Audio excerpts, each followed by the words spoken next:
Friends, मैं हूं पूनम और आज हम directive principle of state policy का पार्ट 3 करेंगे जो लास्ट है। पहले 2 पार्ट हम कंप्लीट कर चुके हैं, जिसमें पार्ट 1 में हमने किया था सोशलिस्ट प्रिंसिपल और पार्ट 2 में हमने किया था गांधीयन प्रिंसिपल। अब हम थर्ड पार्ट करेंगे जिसमें हमारा है लिबरल इनेक्चुअल प्रिंसिपल और ये लास्ट प्रिंसिपल है।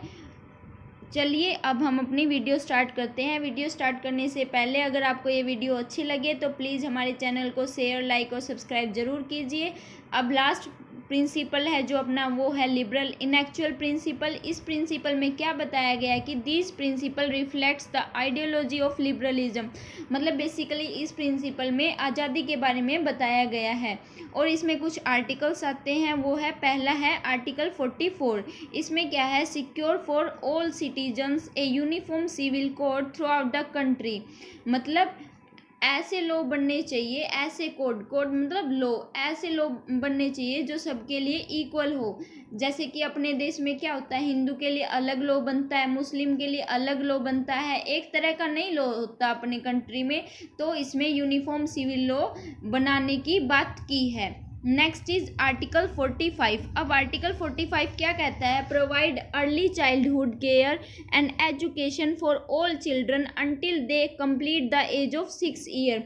मतलब वह बच्चा जो 6 साल का है या उससे नीचे, उसकी जब तक ईयर कंप्लीट नहीं होती 6 साल तक, उसको चाइल्डहुड केयर देना और एजुकेशन प्रोवाइड करना, ये स्टेट की ड्यूटी बनती है। Next is article 48, organise agriculture and animal husbandry on modern scientific line. जो अपनी एग्रीकल्चर है यानी कि खेती बाड़ी है, या एनिमल हस्बेंड्री मतलब पशुपालन है, उसको हमें थोड़ा मॉडर्न तरीके से, थोड़ा साइंटिफिक तरीके से चेंज करना चाहिए ताकि प्रोडक्शन ज़्यादा हो और अपना डेवलपमेंट हो सके। Next is article 49, promote monuments, places, objects of artistic or historic interest which are declared to be the national importance। इसमें यह बताया गया है कि जो अपने मोन्यूमेंट्स हैं, मतलब जो यादगार चीज़ें हैं, प्लेसेस जगहें हैं, और हिस्टोरिक इंटरेस्ट मतलब सिंपली ये बता रखा है कि जो ऐसी जगह जिसे नेशनल इम्पोर्टेंस डिक्लेयर किया गया है, जैसे लाल किला हो गया, इसको हमें प्रमोट करना चाहिए जो हमारी हिस्टोरिक इंटरेस्ट हैं। Next is article 50, separate the judiciary from the executive in the public services of the state. मतलब जो अपनी जुडिशरी है, न्यायालय है, उसको एग्जीक्यूटिव से सेपरेट करना चाहिए, उसको मतलब इंडिपेंडेंट ही रखना चाहिए ताकि वो अच्छे से जजमेंट दे सके और मतलब किसी के साथ कोई इनजस्टिस ना करे। इसमें आर्टिकल 50 में ये बता रखा है। Article 51, promote international peace and security and maintain just and honourable relation between nations. मतलब जो अपने इंटरनेशनल पीस है उसको बनाए रखना चाहिए, अपनी सिक्योरिटी को बनाए रखना चाहिए, और जो अपनी दूसरी कंट्री है उसके साथ रिलेशन अच्छे बनाने चाहिए, ना कि लड़ाई झगड़ा करना चाहिए।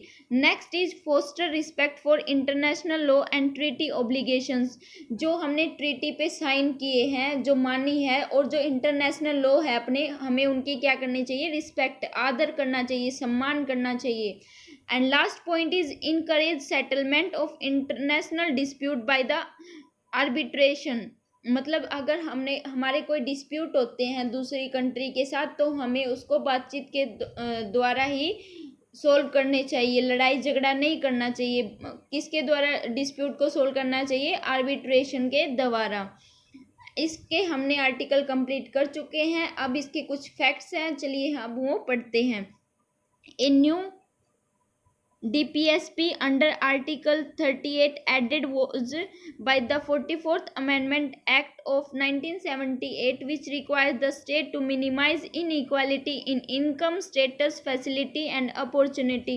मतलब आर्टिकल 38 में ऐड हुए थे। कब ऐड हुआ था, 44th अमेंडमेंट के दौरान हुआ था, ये 1978 में हुआ था।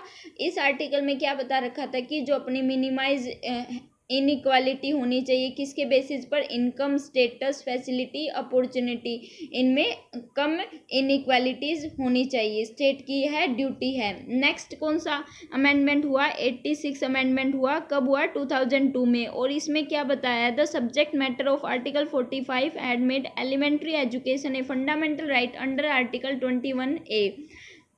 The amended directive required the state to provide early childhood care and education for all children until they complete the age of 6 years.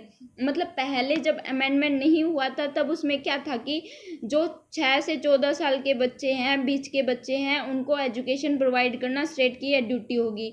परंतु उसको अब क्या बना दिया? फंडामेंटल राइट बना दिया, जो है आर्टिकल 21A। और अब अमेंड करके इसको क्या बना रखा है कि जो 6 साल के बच्चे हैं या उनकी कम उम्र के बच्चे हैं, उनको अर्ली चाइल्डहुड केयर देना, व एजुकेशन प्रोवाइड करना। नेक्स्ट अमेंडमेंट क्या हुआ था?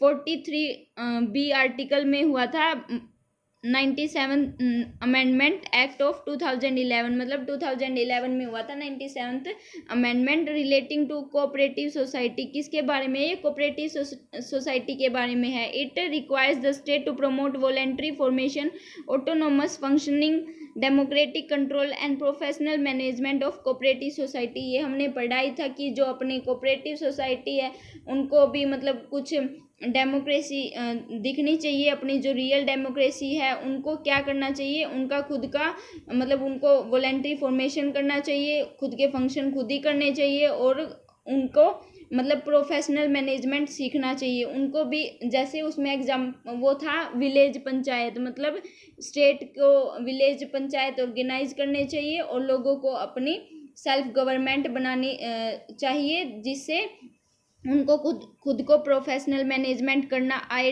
उनका खुद का कंट्रोल हो, उनके खुद के फंक्शन हो। इसमें ये सारी चीज़ें बताई गई हैं। Next and last is the Indian constitution under article 37 makes it clear. जो अपना इंडियन कॉन्स्टिट्यूशन है उसका आर्टिकल 37 है, वो हमें क्लियर करता है that the DPSP are fundamental. जो अपने directive principle of state policy है वो फंडामेंटल है in the governance of the country, अपनी कंट्री में, and it shall be the duty, और ये ड्यूटी है स्टेट की to apply these principle in making law. मतलब अगर कोई अपनी स्टेट है लॉ बनाती है तो जो ये DPSP है, directive principle of state policy है, इसके प्रिंसिपल को अप्लाई करते हुए बनाई। Thank you so much. आपको ये वीडियो पसंद आए तो प्लीज़ लाइक, शेयर और सब्सक्राइब ज़रूर कीजिए। धन्यवाद।